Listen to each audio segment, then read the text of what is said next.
you get your whole family together, and it can be also like stressful. There's a couple of people that like to plan Disney vacations. Okay, so I'm one of them. Again, communication is key in relationships, right? Especially in vacation planning for a large family. You're doing some things together, but not everything together. They're like, you plan it and I'll come, but I don't want to be overwhelmed with all of this information. Say I was up at 5:45 a.m. so that I could make my dining reservation right at that 180-day mark as soon as it turns 6 a.m. It's the most magical place on earth.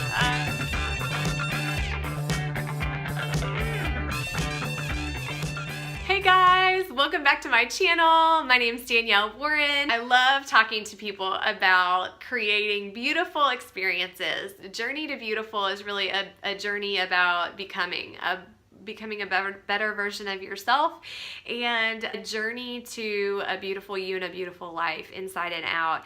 And part of that is creating fun experiences for yourself, memories that you hang on to, traditions and things that give your family this grounding, this root of this is who I am and this is the family that I'm a part of. Talking about travel is something I'm really passionate about because it is creating experiences. It is collecting memories that you'll remember for the rest of your life and that create really unique bonds in your family. I've got my Minnie Mouse shirt on here. You can see, yes, little tank. Sporting the Minnie today for our topic on Disney. I'm basically just sharing from my own experience right now because we are in the throes of planning a Disney vacation for my entire side of the family. Growing up, I went with a family of 6 or 7, and then when my husband and I started having kids, Mackenzie was 3. And she's our oldest, and then we had a 6-month-old, and we decided to go to Disney, and we did just a few days, not a whole lot. The past 3 years we've gone every year just for a few days. This year we decided to go with some family members, and it just turned into a big family reunion. Like, you know, one family was going, and then we were like, hey, can we come? And then other people decided, you know, it was gonna work for them. We just thought, how fun to all be in Disney World. Oh my gosh, that's so fun.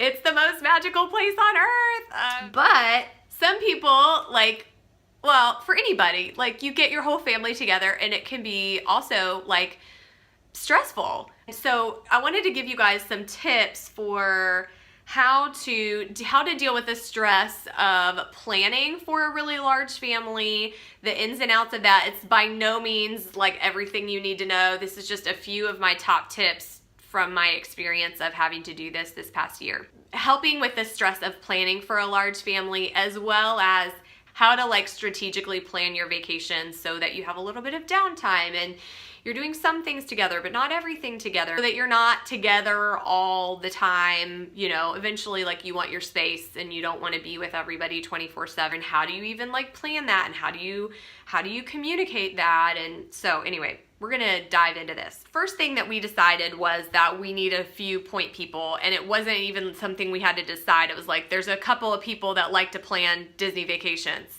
Okay, so I'm one of them, and there's 2 others of us, my sister-in-law and my sister. So we are like the planners for the event basically, and we like to talk about it, and so we communicate about it quite frequently. But you never want to have just one person. Well, I don't think you would want to have just one person planning the trip for all 19 people or however many people you have in your family reunion or large group gathering. I would not want to be the one that's in charge of all of that. Fast planning for 19 people I would like lose my mind. So it's better to have like break things up and have different people that are in charge of different dining reservations. What we did is when we were getting ready to plan, when it got close to dining reservation time, which is 180-day mark is your deadline when you can start scheduling dining reservations, we decided these are the meals that we're gonna do together, and we picked several different days and times throughout we knew what we didn't know the exact time. You never really do until you check the Disney dining reservations and see what's available. But we knew like the approximate time. Like we want to do dinner on this day together with everybody. We're going to do just a sibling dinner with spouses this night. We're going to do date nights on this night. So you're going to do your own thing. We're going to do a lunch with everybody the last night that we're there, the last full day, we're going to do a lunch together. So we kind of had it planned out which things we wanted to do together.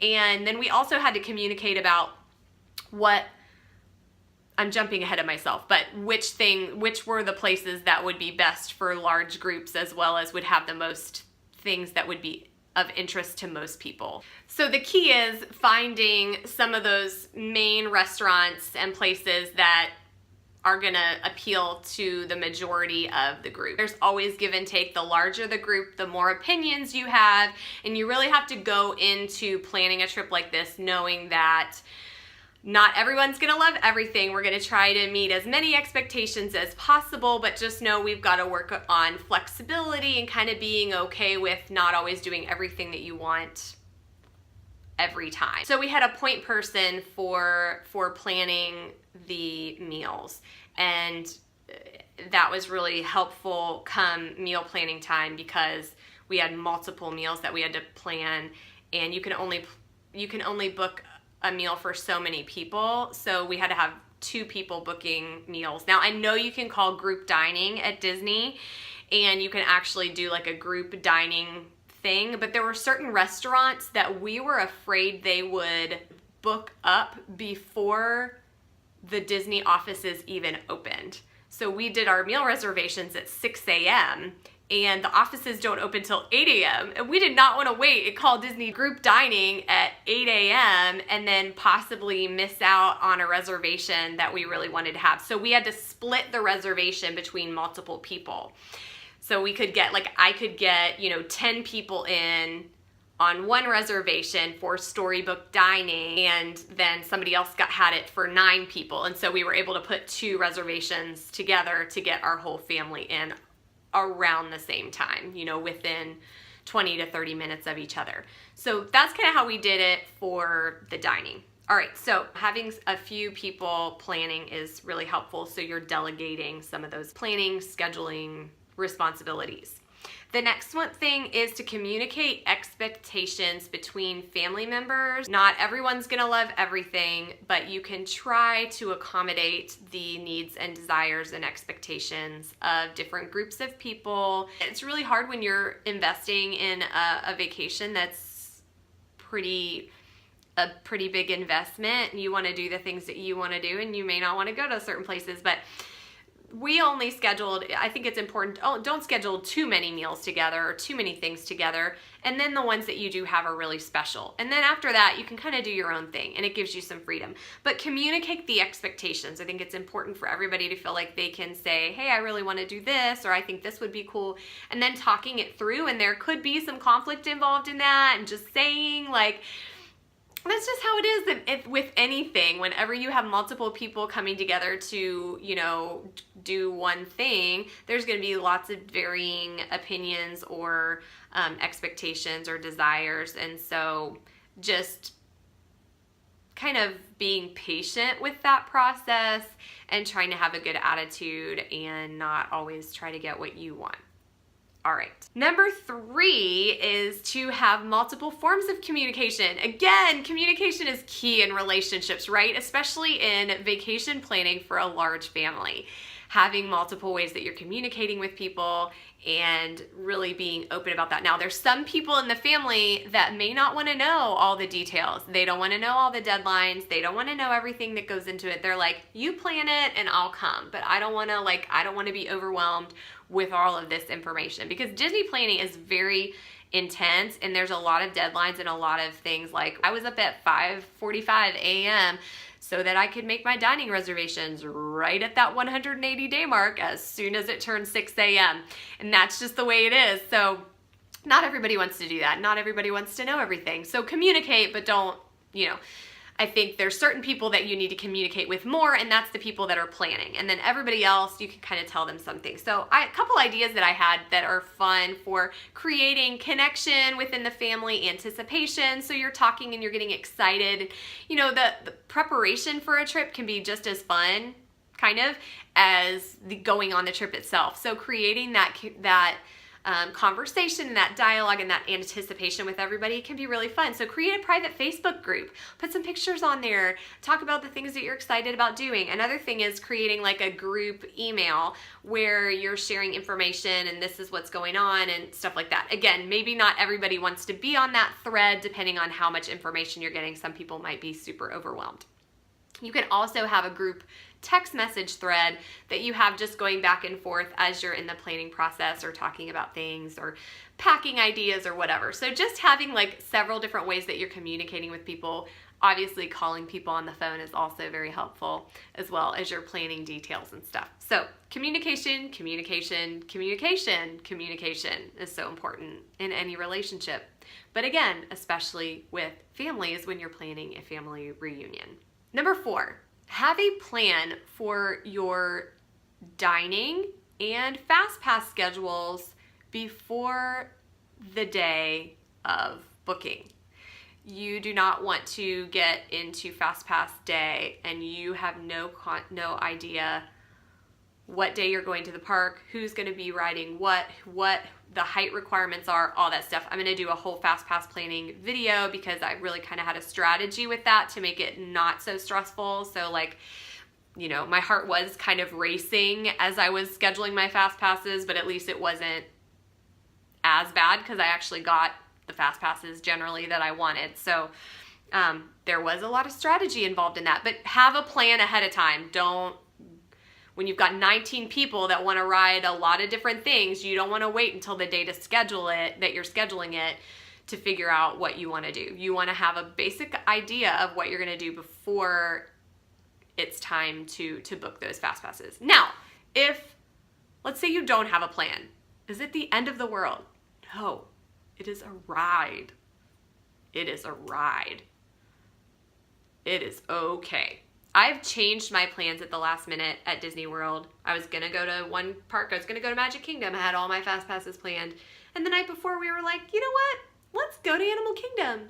And so we went to Animal Kingdom. And yeah, we had to wait a really, really long time in Pandora. And I would have, you know, had I realized it was going to be the way it was, I wouldn't have waited 2 hours to ride Navi River Journey. However, we didn't know.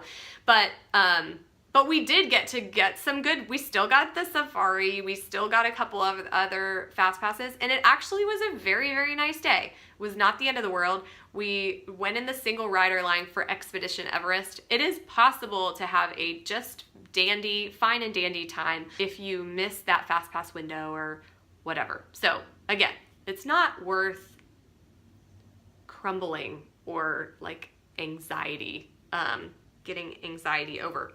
But if there's certain things you want to do and you know you want to do, there's certain family members that want to ride certain things, you know it's going to have a long line, it's smart to have a plan and get on it as soon as that window opens. Number 5, make sure that everyone is linked up on My Disney Experience before the FastPass window. That's super key because you cannot schedule a FastPass for anyone if they are not linked up. So like my mom and dad, they did not want to schedule their own FastPasses. They're like, you guys schedule them. So we had to make sure that everybody in the family was linked up so that we could schedule for my mom for certain days or for my dad for other days, depending on who they were going to be walking around the park with. And so that's really important, so that you can actually ride rides together. If you want to ride the rides together, kind of got to have FastPass for the people that are going to be together. So that was important. So make sure you're linked up on My Disney Experience. That's also really important for a lot of things. It's really great to have everybody linked up on there. If you have trouble, call Disney. We definitely had to do that for a couple of people because when you've got 19 people doing all sorts of things on My Disney Experience, sometimes the app can have glitches and you just have to make sure that you get it all worked out. So just make sure you're linked up to your family members. Another tip is that only one person needs to get the memory maker, and that is when you have access to all of the professional pictures that Disney takes of your family throughout your stay. That is ride photos and videos. Some of the rides actually have videos that they make for you, and it all shows up on your app. and you can get pictures in front of the castle, pictures in front of Spaceship Earth, all kinds of locations with all of the characters that you get photos with.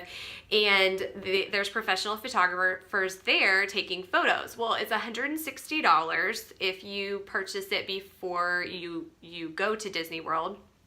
And if you are linked up with all of your family members, only one person has to purchase Memory Maker, and you will have access to all of the pictures of everyone in the family. Now, only one person will have like the account and the password, but everybody has access to those pictures.